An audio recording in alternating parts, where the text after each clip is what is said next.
Friends, welcome back to my channel. Last हम topic continue कर रहे थे financial management. Let's start today's topic that is features of financial management. आइए देखते हैं क्या है। It is an integral part of overall management. Financial consideration are involved in all business decisions. Financial management business decisions का management का एक और integral part है। सभी बिजनेस डिसीजंस इस पर डिपेंड करते हैं। Financial decisions are focusing on increasing maximisation of the value of the firm. जो भी हमारे जो फाइनेंशियल डिसीजन है वहाँ पर हम फर्म की वैल्यू मैक्सिमाइज करने की बात करते हैं। It essentially involve risk return trade off decisions on investment. While investing, financial manager has to decide the level of risk the firm can assume and expected return.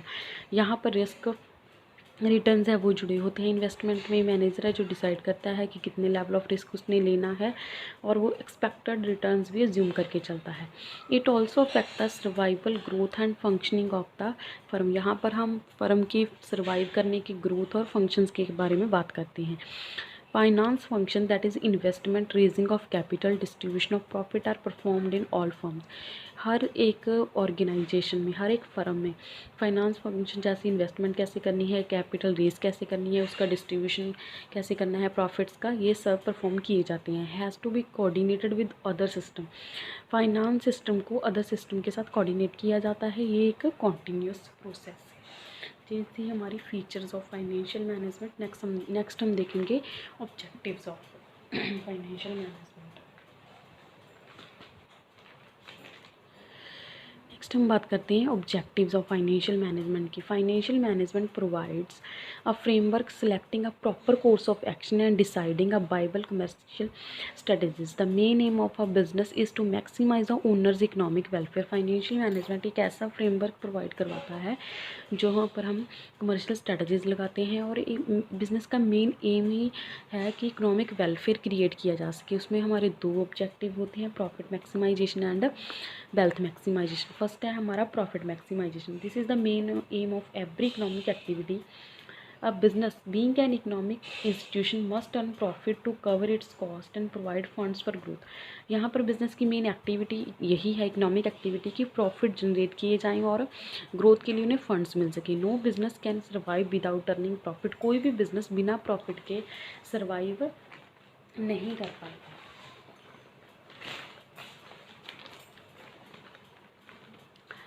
Profits is a measure of efficiency of a business enterprise. Profits also serve as protection against risk which can't be insured.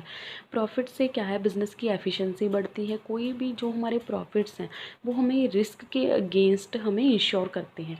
The accumulated profits enable a business to face risk like fall in price, competition from other units, adverse government policy etcetera. अगर हमारे profit अच्छे होंगे, हमने past में अच्छे profits लिए हैं तो हम कोई भी रिस्क है जो बिज़नेस का फेस कर सकते हैं।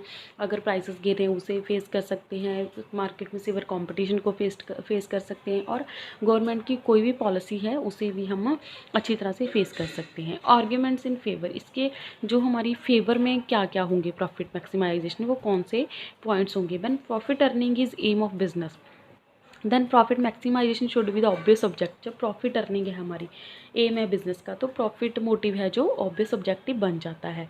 Profitability is a barometer for measuring efficiency and economic prosperity of business enterprise. Thus profit maximisation is justified on the grounds of rationality. Profitability एक बैरोमीटर है जो किसी भी बिज़नेस ऑर्गेनाइजेशन में प्रॉस्पेरिटी को मेज़र करता है कि कैसे जो भी रैशनैलिटी डिसीजंस के साथ हम अपने प्रॉफिट्स को मैक्सिमाइज कर सकते हैं।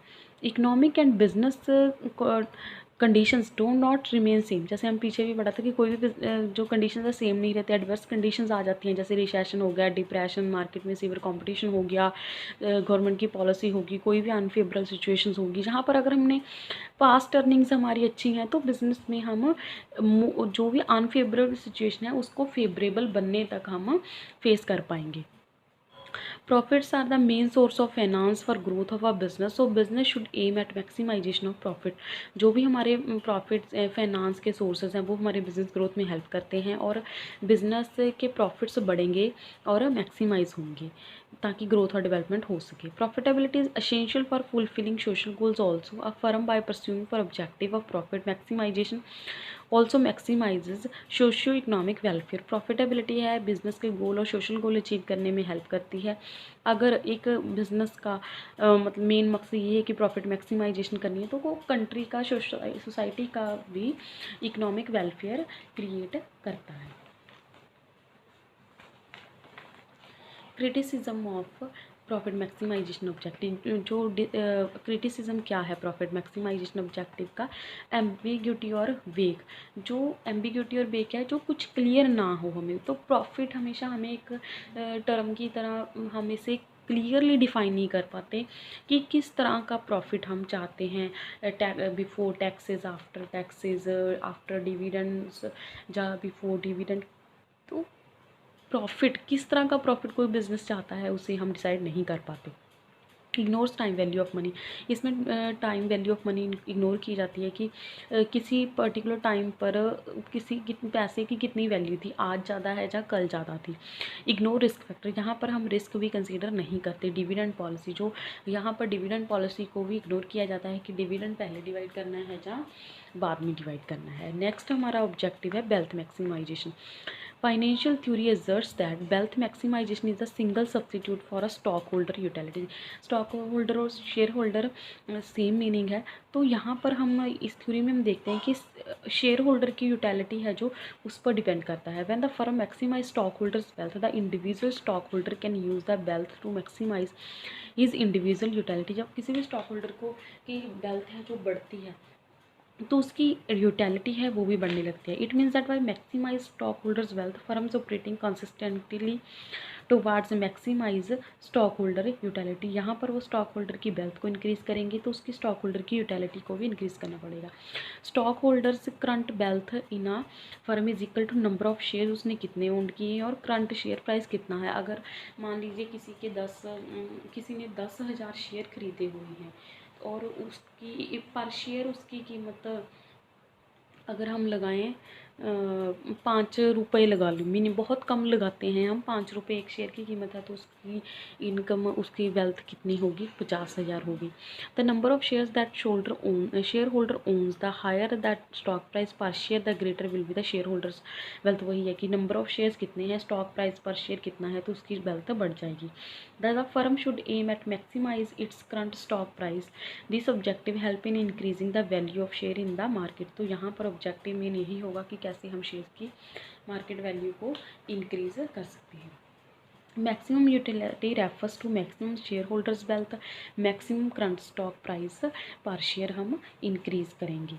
The maximisation of the market share price of the shares should be in the long run. The long run implies a period which is long enough to reflect the normal market value of the shares irrespective of short term fluctuation. जहाँ पर क्या है कि अगर market price बढ़ रहे हैं share के लॉन्ग रन में तो उसकी लॉन्ग रन में जो नॉर्मल मार्केट वैल्यू है वो फ्लक्चुएट, नॉर्मल में तो वो स्टेबल रहेगी बट शॉर्ट टर्म में वो फ्लक्चुएट, उसकी जो शेयर्स की वैल्यू है वो शॉर्ट टर्म में फ्लक्चुएट करेगी. आगे हमारा है while pursuing the objective of wealth maximisation all efforts must be put in for maximum the current present value of any particular course of action. Every financial decision should be based on cost profit benefit analysis. The benefit is more than the cost, the decision will help in maximize the wealth. If the cost is more than the benefit, the decision will not serving the purpose of maximizing wealth. Main हम जब objective of wealth maximisation की बात करते हैं तो हम पूरे efforts लगाते हैं कि करंट प्रेजेंट वैल्यू है जो बढ़नी चाहिए वो कम नहीं होनी चाहिए. एवरी जो भी फाइनेंशियल डिसीजन है वो कॉस्ट बेनिफिट एनालिसिस पर ही डिपेंड करता है कि अगर बेनिफिट ज़्यादा है तो वेल्थ मैक्सिमाइज होगी, अगर कॉस्ट ज़्यादा है तो बेनिफिट है जो हमारा मैक्सिमाइजेशन वेल्थ का वो कम होगी.